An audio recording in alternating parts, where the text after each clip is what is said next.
Assalamualaikum warahmatullahi wabarakatuh. Kali ini saya akan membahas tentang pembagian waris apabila seorang suami meninggal dunia dan meninggalkan ahli waris, satu orang istri dan juga 3 anak perempuan. Dan harta yang ditinggalkan itu 500 juta rupiah. Tapi ini harta suami mutlak tanpa ada campur tangan dengan harta istri. Harta suami yang didapat sebelum nikah dan juga hasil dari pemberian warisan dari kedua orang tuanya atau tabungan dari si suami setelah suami tersebut menafkahi istri dan anaknya dengan cukup ya, karena memberikan rumah, pengendaraan, makanan, pakaian itu kewajiban suami. Setelah tercukupi, terpenuhi anak dan istrinya, bolehlah disisihkan tabungan untuk membeli sesuatu gitu kan. Dan ternyata suami ini memiliki hutang 100 juta, maka harus dipotong 500 juta tadi, dipotong 100 juta untuk hutang, dipotong juga untuk 50 juta biaya pemakaman, dipotong juga untuk wasiat dari suami 150 juta. Pokoknya wasiat itu, sedekah jariah itu tidak boleh lebih daripada sepertiga, maksimalnya harus sepertiga gitu ya. Mari kita hitung. Dan suami itu meninggalkan 3 anak perempuan dan juga 1 istri, dan saudara laki-laki 5 dan saudari perempuan 3. Nah ini ya yang kita hitung. Nanti kita lihat hasilnya di layar berikutnya.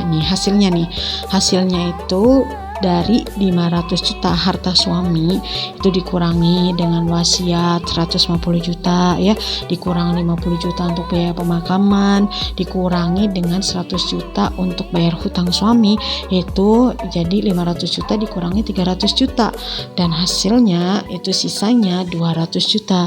Dan 200 juta ini dibagi untuk masing-masing anak perempuan 2/3, karena kan tadi kan anak perempuan itu ada 3 ya, jadi 2/3 ini setara dengan 66,67%. Kalau dirupiahkan itu 44.444,444,67. Ini satu perempuannya, satu anak perempuannya. Jadi dikalikan 3 itu kira-kira 133 juta lah kurang lebih. Itu untuk 3 anak perempuan. Dan untuk istrinya 1/8 itu setara dengan 12,5%.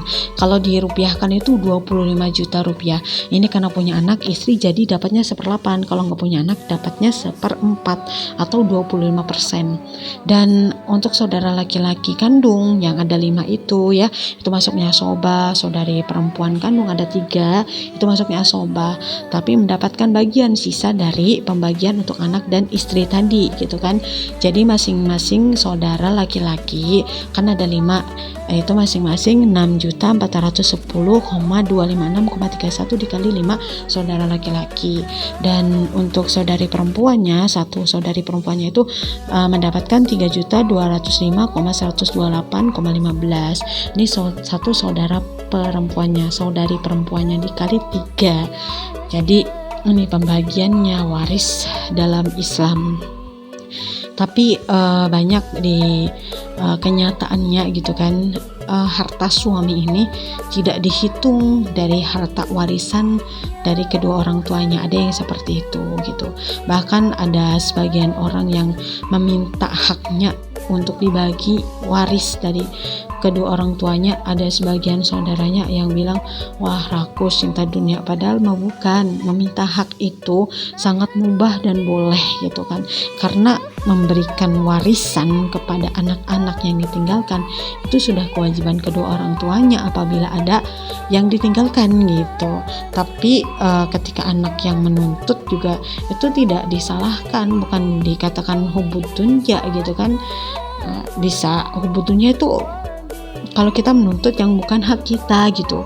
Makanya betul-betul harus dipelajari bab waris ini, karena ya ilmu yang akan diangkat oleh Allah gitu kan di akhir zaman itu yang pertama kali ya ilmu waris gitu. Banyak orang yang melalaikan ilmu waris ini, dikira gitu misalkan kakak kita, adik kita punya istri gitu kan, dikira kalau kakak kita atau adik kita yang laki-laki meninggal dunia gitu kan, si istri nggak dapat warisan dari harta kakak adik kita ya dapat gitu. Kalau punya anak perempuan ya tadi 1/8, kalau nggak punya anak ya 1/4 begitu.